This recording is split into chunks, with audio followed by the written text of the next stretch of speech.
संभल में लगातार जिस तरीके से पड़ताल आगे बढ़ रही है, संभल के प्राचीन हरिहर मंदिर और वर्तमान में जामा मस्जिद से 200 मीटर दूर एक बावड़ी है जिसका नाम है मृत्युंजय कूप। रिपब्लिक भारत की टीम ने इस कूप का जायजा लिया है, आपको खास रिपोर्ट के जरिए दिखाते हैं।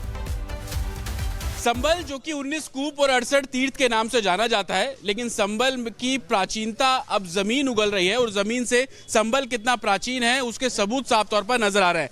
19 कूपों का जिक्र किया जाता है, उस 19 कूपों में से एक कूप की खुदाई आप यहां पर देख रहे हैं और ये कूप इस लिहाज से भी महत्वपूर्ण है क्योंकि ये सड़क आप देख रहे हैं, ये सीधा शाही जामा मस्जिद जिसको लोग हरिहर मंदिर के नाम से भी जानते हैं, ये सड़क उस शाही जामा मस्जिद की तरफ जाती है। वहां से महज 200 मीटर की दूरी पर ये कूप है। इस कूप की आप ये ईंटें देखिए, ये जिस तरीके से आपको याद होगा कि संभल के ही चतुर्मुख कूप में जब हम पहुंचे थे, हूबहू इसी तरीके की सफेद रंग की ईंटें वहां पर नजर आ रही थी। अब यहां पर खुदाई का काम किया जा रहा है। इस कूप के बारे में जो मान्यता है ये भी बोला जाता है कि मृत्युंजय कूप के नाम से भी ये प्रख्यात है और यहां पर ये जो आप बड़े बड़े वृक्ष देख रहे हैं ये दरअसल एक धाम हुआ करता था। मंदिर की दीवारें यहां पर होने की जो बात है वो की जा रही है। तो जतिन लगातार जानकारी जुटा रहे हैं वहां से और हर रिपोर्ट वहां से दिखा रहे हैं आपको कि कैसे कैसे पूरे मामले में जांच की जा रही है, फिर चाहे वो बावड़ी हो जिसकी एएसआई जांच कर रहा है, इसके अलावा मंदिर कुओं सबकी जानकारी जुटाई जा रही है। लेकिन संभल, बावड़ी और शुभगढ़ी इसका कनेक्शन क्या है ये आपको बता देते हैं। संभल में खुदाई के दौरान कुएं में पानी मिला है जिससे संभल और आसपास के इलाकों में पानी की कमी को भी दूर किया जा सकेगा, ये भी लोग वहां के कह रहे हैं। कुएं को देखने के लिए भक्तों की भीड़ भी उमड़ रही क्योंकि वहां पर प्राचीन काल से यह मान्यता है कि जिस जगह पर मंदिर होते हैं वहां पर आसपास कुआं होता है और कुआं पूजन की मान्यता सनातन में है, इसीलिए बड़ी संख्या में लोग कुएं के दर्शन करने के लिए पहुंच रहे हैं। नई जगहों का सर्वे करने के लिए भी टीम पहुंच रही है, जिनकी जानकारी मिल रही जिन जगहों की उनका सर्वे करने के लिए टीम पहुंच रही है। बावड़ियों की पहचान के लिए टीम का भी निरीक्षण किया गया है। चंदौसी में बावड़ी मिलने के बाद खुदाई लगातार जारी है। प्रशासन ने 10 फीट तक की बावड़ी की खुदाई की है और अभी और भी खुदाई लगातार जारी है। बावड़ी की गहराई पता लगाने में भी टीम लगातार जुटी हुई है। तो देखिए लगातार हमारे साथ सागर जुटे हुए हैं संभल के चंदौसी से। सागर का रुख कर लेते हैं। सागर, देखिए जिस तरीके से संभल की फाइल्स जैसे जैसे खुलती जा रही है वैसे वैसे प्राचीनतम जो प्रमाण है, जो पदचिन्ह है वो सामने आने लगे हैं और जब बावड़ी का जिक्र होता है, अभी खुदाई कहां तक पहुंची है? देखिए ऋतु, अगर हम बात करें तो चंदौसी में जहाँ पर बावड़ी की खुदाई चल रही है, आज खुदाई का ये छठा दिन है और देखिए प्रक्रिया यहाँ पर शुरुआत हो चुकी है। मजदूर इस समय यहाँ पर पहुंच चुके हैं। एक बार अजय तस्वीरें दिखाइएगा। कल जो मजदूरों की संख्या लगभग 15 से 16 थी, आज वो संख्या अब और भी बढ़ाई जाएगी। खुदाई की प्रक्रिया की शुरुआत हो चुकी है और तस्वीरें एक बार दिखाऊं, ये जो अभी तक खुदाई की गहराई है लगभग ये 12 फीट तक पहुंच चुकी है। 12 फीट के नीचे जैसे जैसे खुदाई आगे बढ़ेगी, कहा जा रहा है कि मजदूरों को और भी कठिनाई का सामना करना पड़ेगा क्योंकि मैनुअली तरीके से देखिए खुदाई का काम ये चल रहा है और इस तरह से मिट्टी अब आज के दिन देखिए ये यहाँ पर टेबल अब लगा चुके हैं ताकि मिट्टी को यहाँ से पास करते रहें। अब ऐसे में कौन सी मशीनों का इस्तेमाल किया जाएगा, क्योंकि अगर 3 मंजिला अगर ये देखिए बावड़ी है तो जाहिर सी बात है कि इस तरह से कुदाल से और मिट्टी से यहाँ से इन लोगों को यहाँ पर खुदाई करने में काफी परेशानी होगी। अब देखिए ये जो गलियारे हैं यहाँ पर वो अब दिखाई देने लगे साफ तौर पर। कल तक ये गलियारे दिखाई नहीं दे रहे थे, लेकिन अब जो है खुदाई जो है कल के दिन देखिए काफी बेहतर यहाँ पर तेज गति से की गई। अभी देखिए यहाँ से मिट्टी हटाई गई है और अब जो यहाँ पर बावड़ी के अंदर या फिर आप देखिए हिंदू परंपराओं में आपने जिस तरह से बनावट में नक्काशी में आपने दरवाजों को देखा होगा, कुछ वैसी ही हुबहू तस्वीरें इस बावड़ी के अंदर भी दिखाई दे रही है। और पहले मंजिले का तल कल के दिन जब एएसआई की टीम पहुंची थी तो उन्होंने इसका नाप किया, पैमाइश इसकी की, तो लगा कि हाँ पहली मंजिल का तल अब देखिए लगभग दिखाई देने लगा है। और अब अंदर जो सुरंग जाती है, ये सुरंग की अगर हम आपको तस्वीर दिखाएं, अंदर नेटवर्क की देखिए दिक्कत होती है जाने पे, तो अंदर की भी तस्वीर हम दिखाएं। यहाँ पर आपको अंधेरा नजर आएगा। एक बार यहाँ की तस्वीर आप देखिए। अभी जब इसकी खुदाई का काम चलेगा ऋतु, तो उसके बाद तस्वीरें और भी ज्यादा साफ होंगी कि आखिर ये रास्ता कहाँ पर जाता है। एक बार अजय कैमरा पास लाइए, देखिए आप यहाँ पर कूड़े के ढेर से किस तरह से इस पूरी सुरंग को देखिए दाब दिया गया है। अब इसको निकालने में देखिए और भी कठिनाइयों का सामना करना पड़ेगा।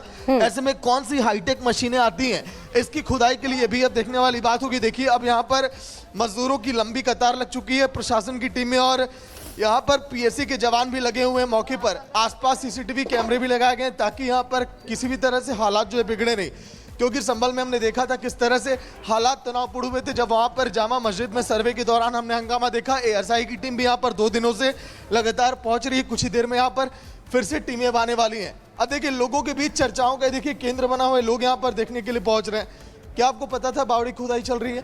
कितनी इच्छा जिज्ञासा इसको लेकर है? क्या कुछ बताना चाहेंगे इसको लेकर, बावड़ी को लेकर? बावली को लेकर यही है, हमने तो खूब देखा है सर। देखे आप? हाँ, ना खेले भी हैं हम और खूब देखे हैं हम। तो अभी मतलब कि जिज्ञासा रोचकता बहुत जगी है कि बावड़ी को देखें एक बार और। हाँ हाँ, जरूर देखें। और आप लोग भी चाहते हैं एक बार फिर से यहाँ पर लोग घूमने आए, इसकी शुरुआत की जाए और लोग दूर दूर से यहाँ पर पहुंचे। अब घूमने को क्या गई चीज है, घूमने को है क्या यहाँ? गई बद्दर बना हुआ है। ठीक है, देखिए जो अब ऐसे में देखिए ऋतु कहा यह भी जा रहा है कि हो सकता है कि जो जिनका यहाँ पर देखिए राजपाट रहा है, जिन लोगों ने यहाँ पर राज किया, हो सकता है कि वो भी यहाँ पर आज के दिन पहुंचे। और यहाँ के जो स्थानीय लोग तमाम तरह के कई लोग दावे कर रहे हैं और अपना अधिकार जता रहे हैं इस बावड़ी को लेकर, उनसे भी यहाँ पर हो सकता है कि बातचीत किया जाए और जब वो पहुंचेंगे उसके बाद तस्वीरें यहाँ पर साफ होंगी। ऋतु ठीक है सागर, वापस लौटेंगे आपके पास और भी जानकारी लेंगे, क्योंकि लगातार संभल में जो रहस्य सामने आ रहे हैं उसको जानने के लिए लोग वहां इकट्ठे भी हो रहे हैं, लेकिन साथ ही साथ जो दर्शक रिपब्लिक के भारत से वहां के रहस्यों को समझना चाह रहे हैं, हम एक तस्वीर, हर एक तस्वीर वहां से दिखा रहे हैं। बरंदा जी हमारे साथ वापस लौटेंगे आपके पास, लेकिन आपको एक रिपोर्ट दिखा देते हैं कि कैसे बावड़ियों की जानकारी मिलने के बाद टीमें वहां पर पहुंच रही हैं और उसके बाद उनके जीर्णोद्धार के लिए अब जांच की जा रही है। और अभी तक जो सागर तस्वीर दिखा रहे थे, उस बावड़ी की 10 फीट तक खुदाई कर ली गई है। कहां तक पहुंची है एएसआई की टीम और आगे क्या किया जाएगा, इस रिपोर्ट में देखिए।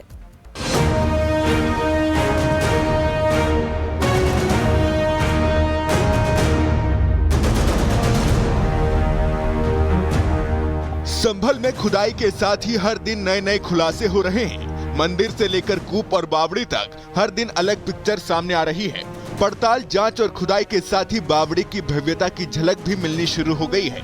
नए नए जगहों पर मंदिर और कुएं के साथ ही सनातन के सबूत से एएसआई का काम भी बढ़ा हुआ है, क्योंकि प्रशासन पुरानी धरोहरों को सामने लाने के लिए एक्शन में है और एएसआई पर जिम्मेदारी बावड़ियों की पहचान कर पुरानी विरासत और धरोहरों का सच सामने लाने की है। एएसआई की टीम लगातार नए मंदिर, कूप और बावड़ी की उम्र का पता लगाने में जुटी हुई है, जिसकी शुरुआत संभल के जामा मस्जिद के सर्वे से हुई थी और अब तक कई प्राचीन मंदिर, कूप और बावड़ी सामने आ चुके हैं। पृथ्वीराज चौहान के मंदिर और कुएं से लेकर राजघराने तक के एक एक सबूत सामने आ रहे हैं। संभल में प्राचीन बावड़ी की खुदाई का काम जारी है। खुदाई कब तक चलेगी ये बताना मुश्किल है, क्योंकि इसके ढांचे पर जेसीबी मशीन नहीं चल सकती, इसीलिए मजदूरों को ही खुदाई के काम में लगाया गया है। कार्बन डेटिंग के साथ ही वीडियोग्राफी भी की जा रही है। बावड़ी के 125 से 150 साल पुराना होने का अनुमान है। अब तक हुए खुलासे और सनातन के सबूत से साफ है कि संभल में आक्रांताओं ने सनातनी परंपरा को दबाने की कोशिश की, लिहाजा इतिहास में दबे ऐसे सनातनी इमारतों का फिर से जीर्णोद्धार कराया जा रहा है। क्योंकि यहाँ प्राचीन काल के करीब 25 कुएं होने का अनुमान है। प्राचीन काल में ये जल प्रबंधन के लिए बनाए जाते थे। कुछ कुओं के चारों तरफ मकान खड़े हो गए हैं। धीरे धीरे ये कुएं कूड़ा करकट से पाट दिए गए। अतिक्रमण की वजह से कुछ का अस्तित्व तक मिट गया। खुलासों के साथ ही प्रशासन ने कई पुराने कुएं खुलवा दिए हैं। पूर्व में यहाँ करीब 25-30 साल पहले यहाँ एक पुजारी रहते थे जो सेवा करते थे मंदिर की, तो उनकी यहाँ हत्या कर दी थी, निर्ममता पूर्वक हत्या कर दी थी। उनका सब यहाँ बरामद हुआ था उस समय। तो वहाँ पे उसमें प्रशासन से भी शिकायत की, रिपोर्ट वगैरह भी हुई थी। चूँकि हिंदू विरोधी सरकारें थी, उन्होंने इस ओर ध्यान नहीं दिया, वरना गंभीरता पूर्वक ले न शासन ने न प्रशासन ने